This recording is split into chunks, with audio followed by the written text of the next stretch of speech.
welcome in, beautiful people, for another edition of the Purpose Life. Right? Hope y'all are warm. Hope y'all are warm. Had some pretty frigid temperatures this morning, but it's a blessing to be able to have a home that you are in, and have a car that you can drive to work in, where you can adjust that heat, bump that heat up, bump the thermostat up in your house, and be comfortable. Right? We can never get to a place where we don't take I don't mean, people say, like, don't take the little blessings for granted. I don't think there's a such thing as little blessings. Like, we got to make sure we remain in a place and in a posture where we don't take God's blessings for granted. And it's just that simple. Do not take God's blessings for granted, right? So our ability to be in a house, don't take that blessing for granted. Our ability to be warm, don't take that blessing for granted. Our ability to operate in something as simple as turning the thermostat up is such a blessing, and we cannot take that for granted, right? Like, we cannot take that for granted. That is so simple but so profound. You know what I mean? When I'm driving sometimes and I look around and I'm like, man, it's so cold. And, I'll go ahead and pull up my phone and adjust my temperature settings here at the house, so that when I get home, when I walk in, the thermostat upstairs and downstairs are pretty much set for wherever I want them to be. That's going to make me comfortable, right?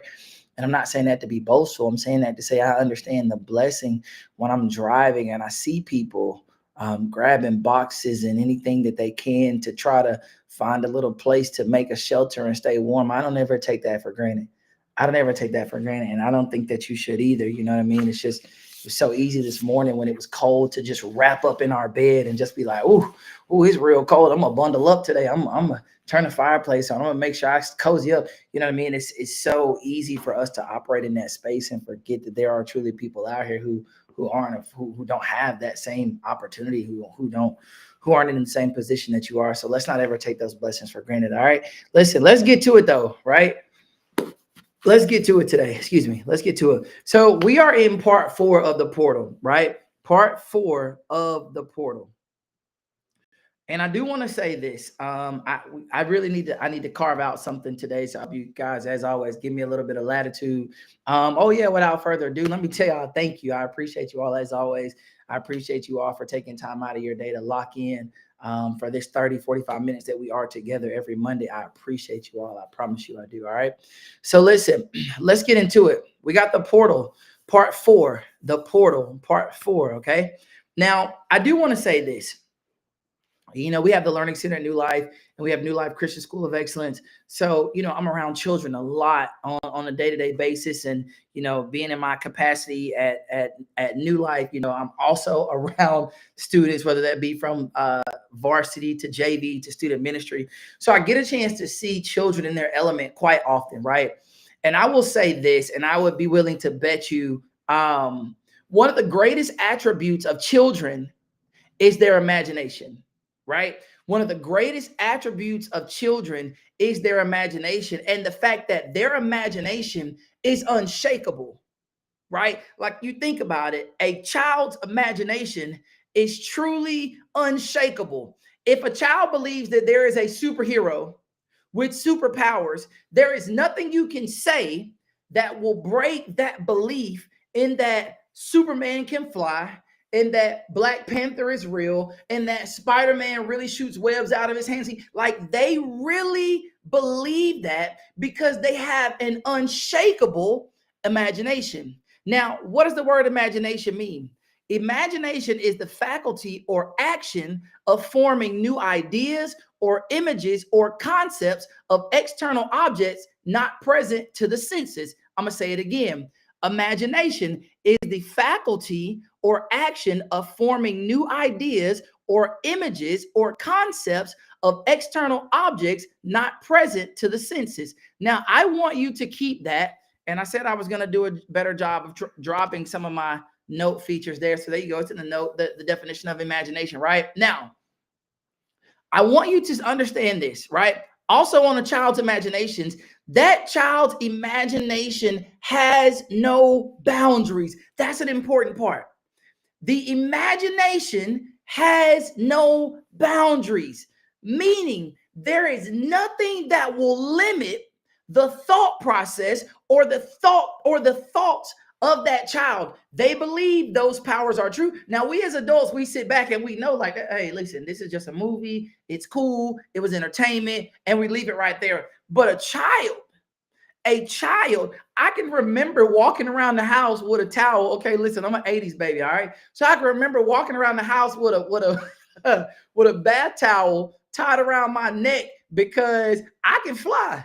This my cape and I can fly, right? I'm officially a superhero because I have this cape tied around my neck, and this cape makes me invincible. This cape gives me the ability to fly because why? My imagination said so. And there's nothing you can say that can stop me or limit that. I need you to understand that. Now, here's what I believe is one of the biggest disservices that we do to ourselves as believers is because we put limits, we put boundaries on. I'm going to replace the word imagination because as we grow into adulthood and as we grow as believers, we're not operating with an imagination, we're operating in faith.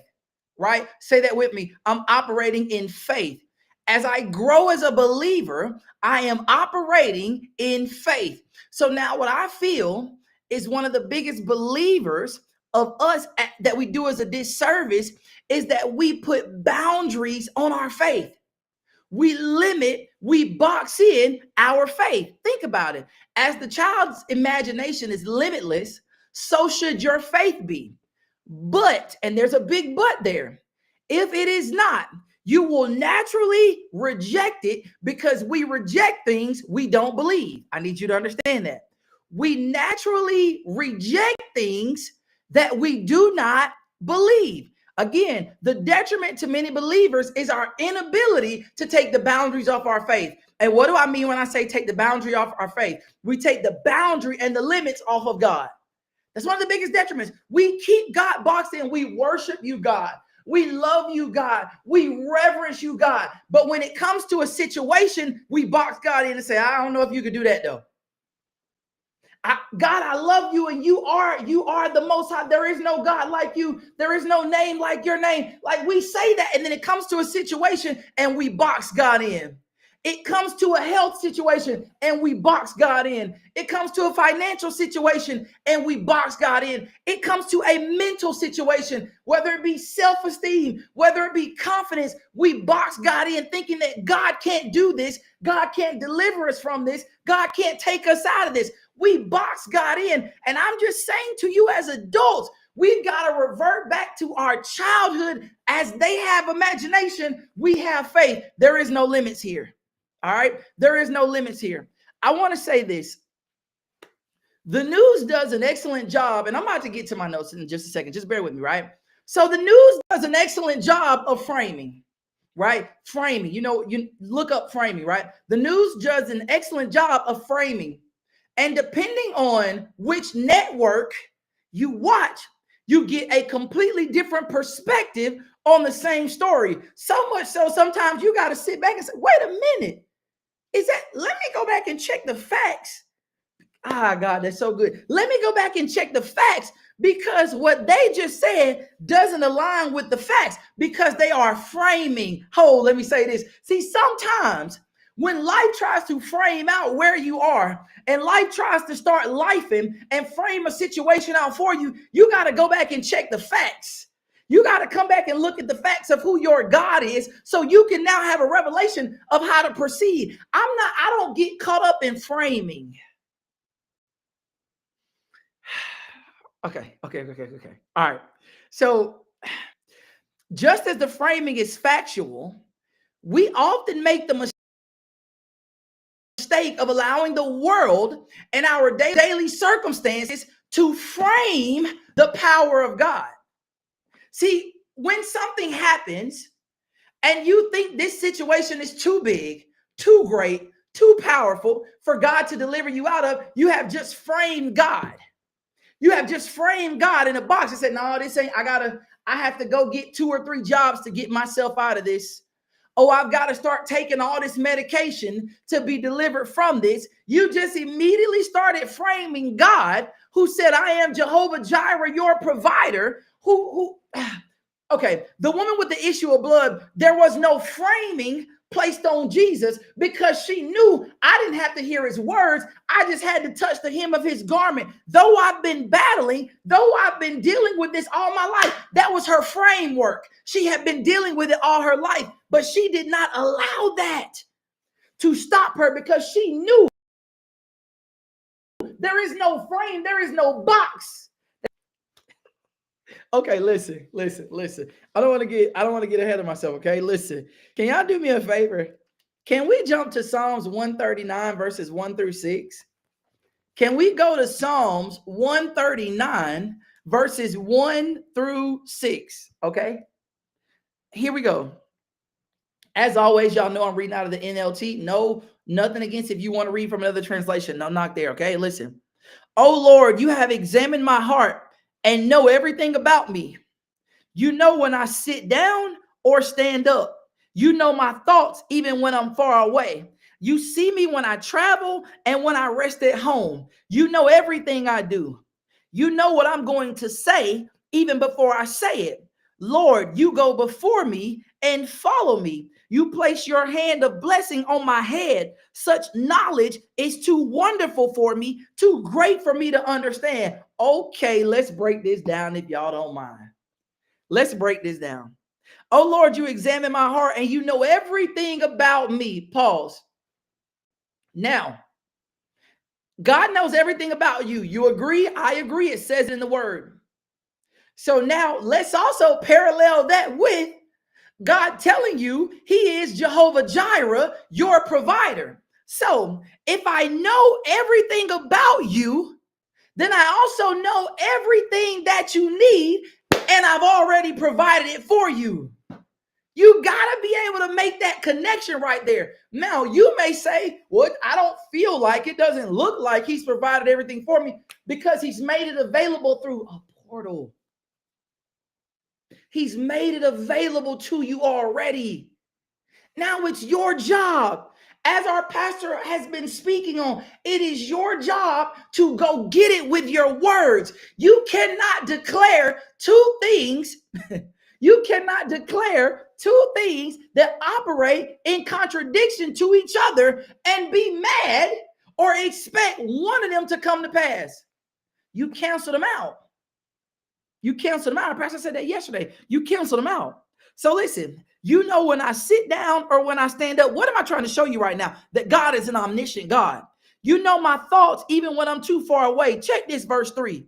You see me when I travel and when I rest at home. You know everything that I do. You cannot frame this type of power.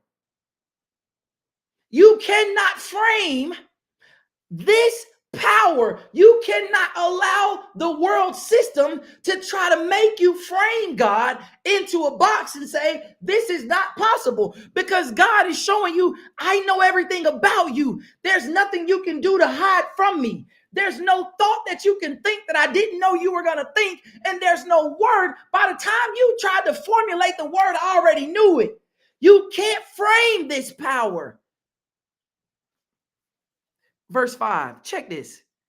You go before me and follow me. Do you understand how powerful that is for God to, number one, go before you? Why did he go before you? So he could make provisions. What did he need to make provision of? Everything that you would need on the journey. He went, God, I thank you for going ahead of me. He went ahead of you so that there would be no tricks of the enemy. No tricks, no more tricks in 26.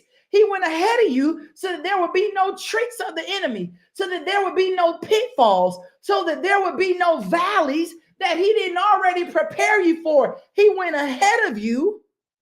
And then check this. This is what's beautiful. He came back and then walked through the valley with you so that you wouldn't be alone as you go through it. How amazing is your God to go ahead of you, then come back and walk with you so that as you go through it, you're not alone. I'm with you. Like you got the ultimate God going with you, because as he's going with you, he's telling you, hey, it's a stumbling block right there. Don't go that way. It's a pitfall over there. Watch yourself. Don't worry about that. This a little valley right here. We're going to be in here for a sec. It's almost like a pilot. My God, it's almost like a pilot, right? So the pilot, as you fly, the pilot is looking at a radar. And as he looks at the radar system, he knows we're about to run into some turbulent air. So he will go ahead and announce to you, my God, he will go ahead and announce to you. He will, come on, ladies and gentlemen, this is your captain speaking. We are about to hit some turbulent air. So I'm going to turn on the fasten seatbelt sign. And I'm going to let you know that we will go through this pocket for about 1 minute, 2 minutes, 5 minutes, or whatever. So we're going to get through it, yada, yada, yada, blah, blah, blah. He's your captain. As your captain, it's his job to see it before you see it and warn you of what's coming. There's no way I'm about to give a captain of a plane more power than my God. So when my God went before me, that's what the word says. When my God went before me, he came back to now guide me so that he can rock me through. He don't want me to stumble into that. He go into that stumbling block. He doesn't want me to fall into that set of shortcomings. He doesn't want, no. I went before you and now I'm going with you so that I may guide you through it.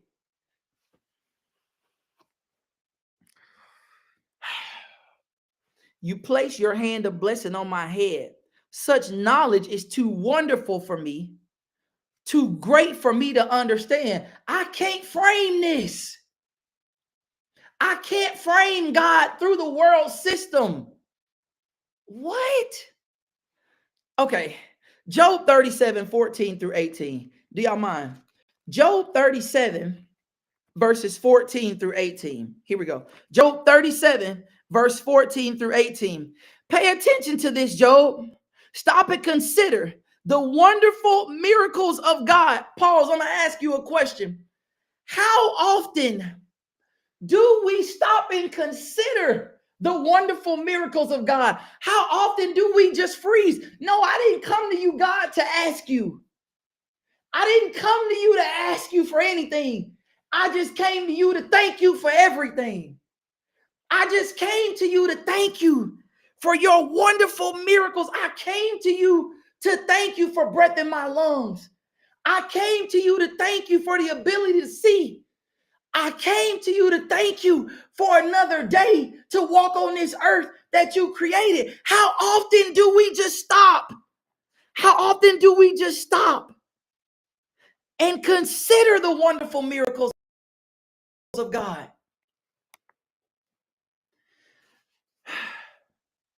Pay attention to this, Job. Stop and consider the wonderful miracles of God. Do you know how God controls the storm and causes the lightning to flash from his clouds? Do you understand how he moves the clouds with wonderful perfection and skill? In 37 years, I have never seen a cloud fall from the sky. In 37 years, I have never been driving and said, oh, wow, the cloud falling from the sky. Oftentimes when I go to the beach, and I love the beach because you don't have trees blocking your view. You're able to just see clearly for miles and miles and miles. And I love a beach day when you got partial cloud coverage. And oftentimes I just lay back and I look at the sky and I just watch the clouds move on their own system. They just move. They just move. They just continue to move. This set moves here and they just float just perfectly. And when I was reading this morning, it just came to me. It said, do you understand how he moves the clouds with wonderful perfection and skill? When you are sweltering in your clothes and the south wind dies down and everything is still, he makes the skies reflect the heat like a bronze mirror. Can you do that? What we have to understand is we cannot try to frame God. We cannot try to box God in. We've got to understand who he is. And when you begin to understand by faith who he is, when you begin to have a childlike imagination with your faith, and you understand that there are no boundaries and there are no limits and there are no roadblocks that can stop God. When you get to the place where you know God on that level, now you begin to walk into portals. Now you begin to understand, God, there's not a thing that I need on any given day that you didn't already create for me. There's not a door that you didn't already open for me. There's not a sickness that I can encounter that you haven't already healed me of. There's not a circumstance, there's not a situation that God hadn't already delivered you from. When you understand without limits who your God is. Listen, let's go to Genesis 1:24 through 25. Genesis 1:24 through 25. I want you to understand something here. I really need you to understand something here. When we talk about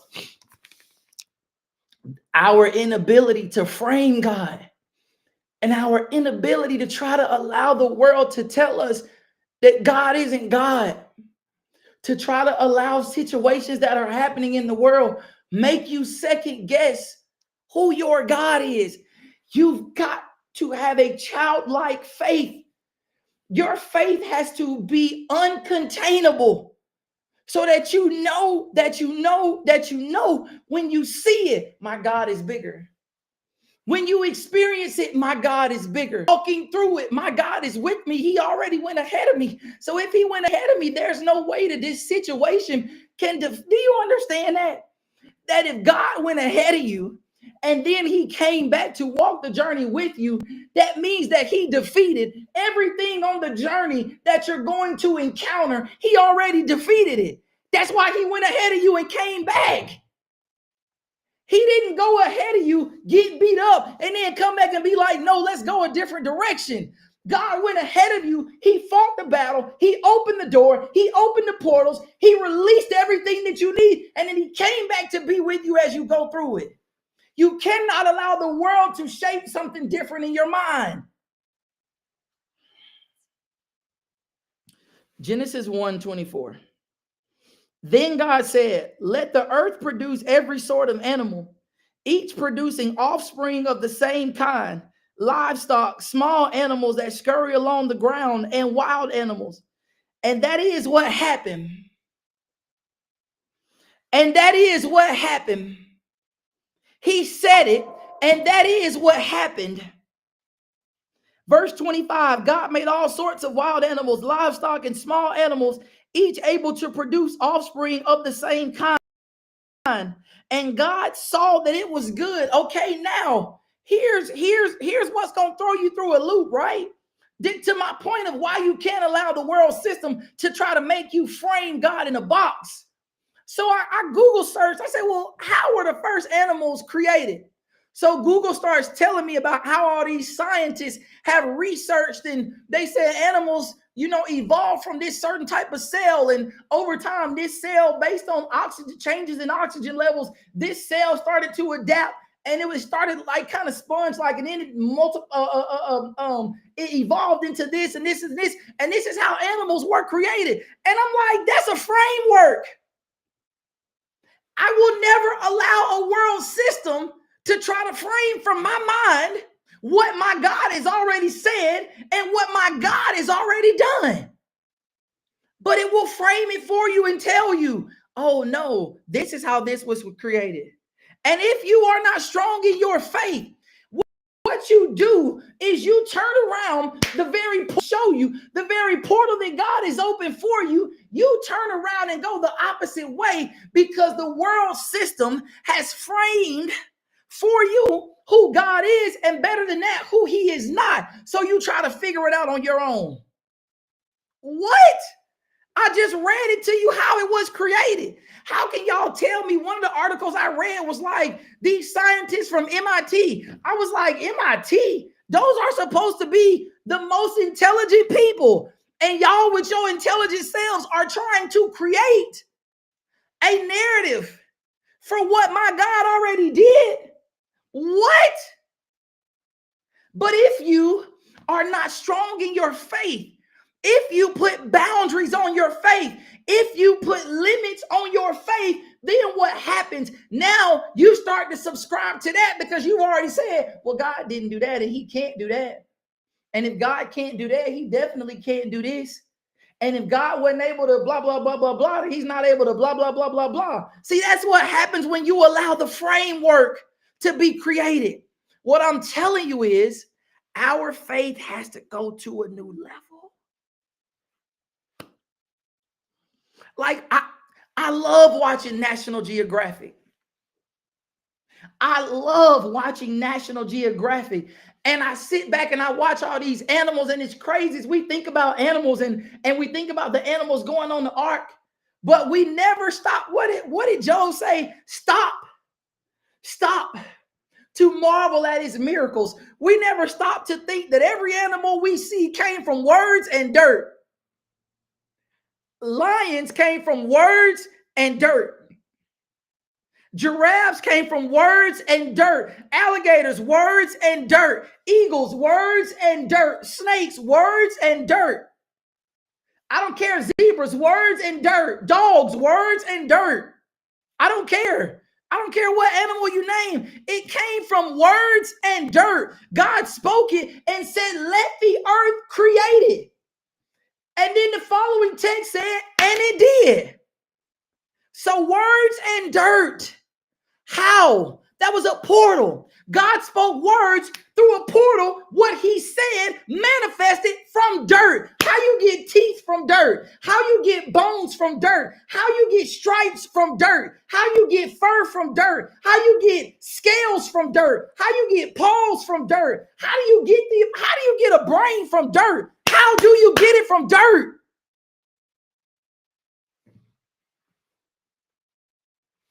If you allow the world to frame who your God is, you will place limits on him that will rob you of the very things that God says are yours. What do you mean? What? Okay, let me say it because I got excited. I was writing my notes. I promise you. Listen, I was writing my notes and God said this and I had to just hold up for a second. When I read that text, God said, there is a portal for things that have never been created. A portal for new, a portal for one of a kind, a portal for the creation of things that have never been seen before. What? You got to think about it. Somebody a vision to create something that nobody's seen. Somebody has to have a vision to do something that no one's ever done. God said, as I read this, God said there is a portal for the creation of things that had never been seen before.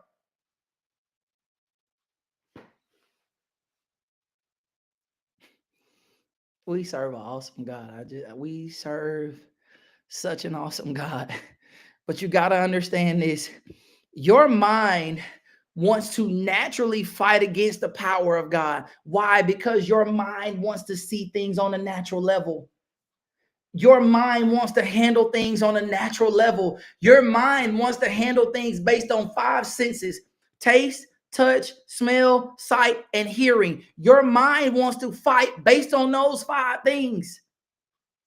So your mind wants to naturally reject the spirit realm. Your mind wants to naturally reject who God is. Your mind wants to reject that. That's why you got to take control.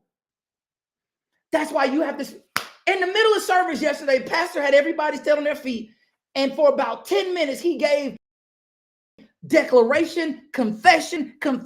Why? Because he understands you got to take control based on what you say, not based on what you see. You take control with your mouth. God showed you the very first text in the Bible is Genesis. That is page 1, Genesis. And God shows you his system. In the beginning, God created the heavens and the earth. The earth was formless and empty, and darkness covered the deep waters, and the Spirit of God was hovering on the surface of the waters. Then God said, verse 3, verse 4. I'm gonna skip down. I'm gonna skip down to verse 6. Then God said, I'm gonna skip down to verse 9. Then God said, I'm gonna skip down to verse 14. Then God said, what do you mean? Verse 20. Then God said, verse 24. Then God said, verse 26. Then God said, what do you mean? What do you mean? Verse 29. Then God said, he was trying to show you a principle. It's not based on what you see, it's based on what you say. So if you take the limits off of God and you would start speaking with a limitless faith, start saying it. I don't care what you see, I don't care what you feel, I don't care what you hear. Say it. You've got to say it. You've got to say it. You've got to keep saying it. You say it so much that they think something wrong with you. You say it so much that they think your mind messed up. My mind ain't messed up. I'm walking in faith. I'm going to keep saying it till you see it. And when you see it, then you're going to have a revelation of who my God is. What? I apologize. I didn't mean to get that excited. Can I read one more thing to y'all? Can I read 2 Corinthians verse 10? Do you guys mind if I read y'all 2 Corinthians verse 10? But I want to read it. I want to read it out of my, just hold on. Let me pull it up. Here we go. 2 Corinthians verse 10. I'm reading it out of my Tony Evans commentary. Y'all know this. I've shown this to y'all before. Okay. All right. So 2 Corinthians verse 10. 2 Corinthians 10, verse 4 through 5. Okay. 2 Corinthians 10, verses 4 through 5. I'll pick it up right here.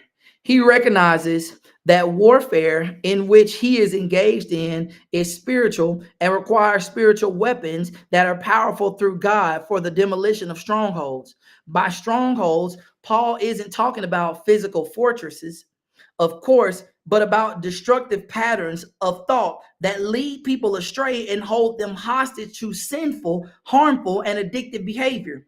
We know Paul is concerned with the mind because he is demolishing arguments and every proud thing that is raised up against the knowledge of God. And he wants to help believers take every thought captive to obey Christ. See, sometimes you got to understand, you got to take your thoughts captive. Because your thoughts are of the world. You got to take your thoughts captive. How do I take my thoughts captive? I'm going to keep saying something. I'm going to keep saying it. I'm going to keep saying it. My mind may want to tell me something else, but I'm going to keep saying it. I'm going to keep saying it. I'm going to keep saying it. I'm going to keep saying it. Because sooner or later, when I say it, my mind going to fall in line with what I'm speaking. I'm going to keep saying it. Satan's strategy, if you got the answers to the test, Satan's strategy is to block the knowledge and or application of God's word in the thinking of believers so that they can be hedged by his lies, which are communicated through false teaching. I'm going to read that part again. Satan's strategy is to block the knowledge and or application of God's word in the thinking of believers so they can be held hostage by his lies, which are communicated through false teaching. Don't be held hostage by the lies. See, that's what happens when you put God in a framework. When you try to frame God based on the world system, you are now about to be held hostage by Satan's lies, because you are now about to allow Satan to make you believe something in this world. Think about this. Something in this world, the world that God created per Genesis, the world that God created, something in this world that God created is more powerful than God. Make it make sense. How can we encounter anything in this world that is more powerful than God who created this world? Say that to me. How? If addictive behavior is present in a person's life, that behavior is not the stronghold, but merely its fruit. Strongholds can only be demolished by the knowledge of God. Pause. Did you hear that? Strongholds can only be demolished by the power and the knowledge of God. Now, how can you get knowledge? If you frame God in a box and you say God can't do it, then you cannot demolish the stronghold. I'm telling you, there are generational strongholds on your family that will be demolished when you understand and get knowledge on who God is. It's broken. It can't touch another generation. It can't touch another family member. It cannot continue to operate because it is demolished by the knowledge of God.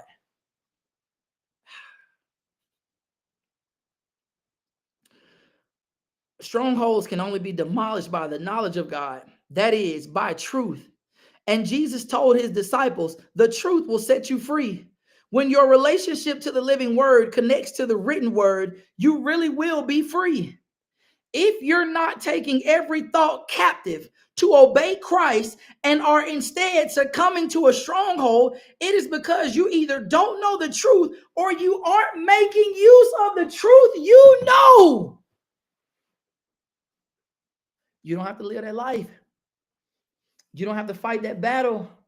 You don't have to suffer from that addiction. You don't have to suffer from that problem. You don't have to suffer in silence. You've got to understand and take God is my refuge. What does that mean? God is my shelter. I don't have to stay outside. I come into the shelter. It says the righteous run into him because they understand he is shelter. I'm not standing outside dealing with the elements or dealing with the addiction, dealing with the strongholds. I'm not standing outside to fight that. No. Take the boundaries, take the limits. Understand you serve a limitless God. That's enough. I appreciate y'all for letting me. I appreciate y'all for letting me borrow your day. Well, take 37 minutes out of your day. I appreciate you all, man. I love you guys so much.